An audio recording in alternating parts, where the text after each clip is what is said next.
بسم اللہ الرحمن الرحیم صلاۃ دائما بارک وسلم وصلی علیہ۔ کتاب چہرے کے جو ڈاکٹر اظہر وحید صاحب کی تصنیف ہے اس سے انتخاب۔ سوال: اللہ کی تلاش کسی انسان کو کسی انسان ہی کے پاس تو لے جاتی ہے؟ حضرت واصف رحمۃ اللہ تعالی علیہ کی اس بات کا کیا مطلب ہے؟ جواب: حقیقت یہ ہے کہ اللہ کے بارے میں انسان کو اطلاع صرف انسان ہی کے ذریعے ملی ہے۔ اللہ کا براہ راست مکالمہ یا جبریل امین علیہ السلام کے ذریعے وحی کا سلسلہ صرف انبیاء و رسل علیہم السلام ہی کے ساتھ مخصوص ہے۔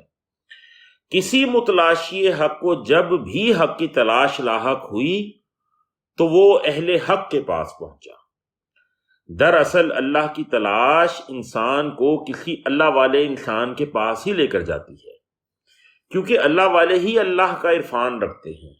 اللہ کو پانا در حقیقت اللہ کا عرفان پانا ہے۔ عرفان کے آسان سے معنی پہچان کے ہیں۔ سیدھی سی بات ہے، پہچان رکھنے والا ہی پہچان دے سکے گا۔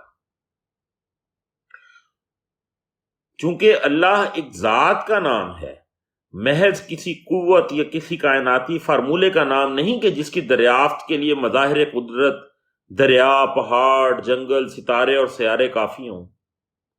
ذات کا ایک مزاج ہوتا ہے، پسند اور ناپسند ہوتی ہے، اور یہ کہ مزاج اور خیال کی آگہی صرف ایک ذات ہی دے سکتی ہے، اور وہ ذات انسان ہے۔ انسانوں میں سب سے بڑی معرفت الہیہ صرف ایک ہی ہستی کے پاس ہے، اور وہ ہستی الانسان صلی اللہ علیہ وآلہ وسلم ہے، یعنی انسان کامل، حضور اکرم صلی اللہ علیہ وآلہ وسلم۔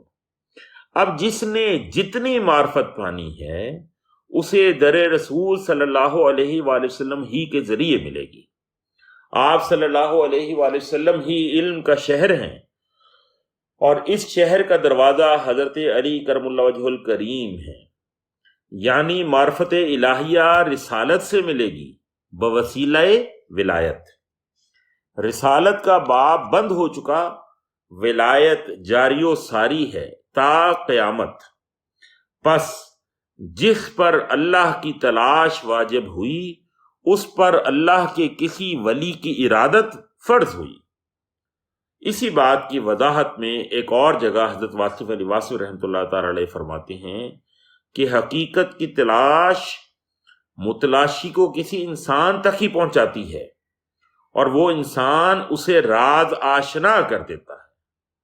جو لوگ اللہ کی تلاش میں نکلتے ہیں وہ انسان تک ہی پہنچتے ہیں کہ اللہ والے انسان ہی تو ہوتے ہیں۔